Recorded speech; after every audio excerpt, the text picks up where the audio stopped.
Robert, you said that your preparation for this film was spending 2 weeks in your hotel room worrying, and then before camera rolled, you went to David Cronenberg's house for a pre-chat. Mm-hmm. What sort of things did he tell you to try and put your mind at ease?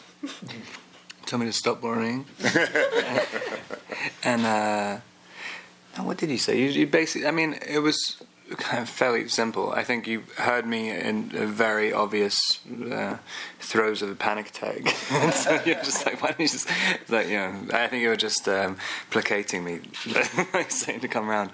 But I think you just said, you know, when we start shooting, you know, just let what will be. I mean, and it's a really difficult way, because I mean, it's what I keep thinking. Actors have gotten to such a, you know, the job of acting now is people all interpret it to be you've got to analyze it. You've got to be a psychoanalyst as well. But that's just from the 50s. I mean, before that, actors only ever thought about their voice and their face and movement. It wasn't your job, wasn't called upon, and so like.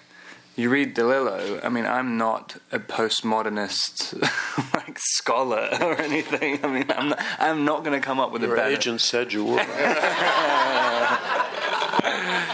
So I'm sitting there thinking, like, can I come up with, you know, an interpretation of DeLillo that's completely original in 2 weeks? Like, I mean, it's literally like completely ridiculous. But there's something about the construction in his writing that's so easy. You don't need to add anything to it, and I think that's what you just encouraged me to do.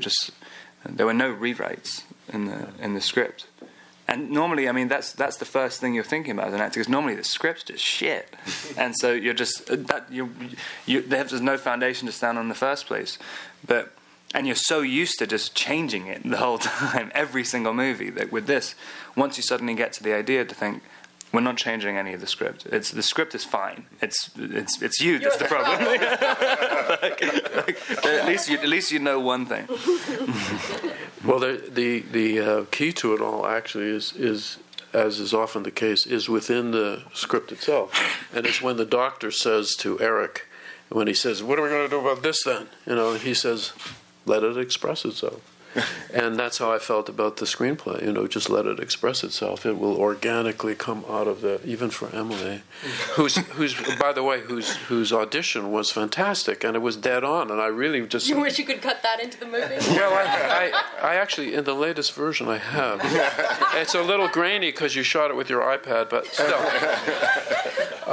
No, it's just it's like, wow, the audition's perfect. Just do that. You know, why mess with it? I mean, if it's great, why mess with it? And as I say, I mean, it should grow organically out of the script. Right. And you also talked a great deal about camera placement and how that helped shape the performance. Can you explain a little bit for people who aren't in front of a camera professionally what that means to you? Well, yeah, if you're close to a face and what angle you're at, how it's lit really affects the impact of what is being said on the audience. And it also, you know, it's fun to use a wide angle really close, and that kind of intimidates the actor. That's good. And they can't see anything else. They can't even see the person they're talking to. So that puts them into a really weird space. I like doing that. Robert, did you find that to be true? Yeah, there's definitely some of the stuff in the limo, having the camera at the end of a crane. I think normally what you try and do is try and connect to whoever's looking through the camera, because it's just so much easier to interpret. Like there's an actual eyeball there rather than just an inanimate object.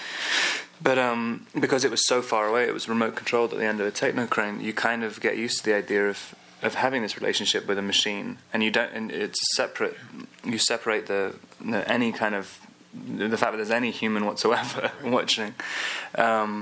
And after a while, it's really fun. Like I like not being able to see anything apart from a camera, especially when it's so dark. You can't even really see what the camera was. And the Alexa looks kind of funny as well. Yeah. Like, it doesn't look like a normal film camera. yeah, it definitely changed things, and also the kind of the way the camera moved. It wasn't just like a normal. There wasn't anything organic about the pan or anything. It was all like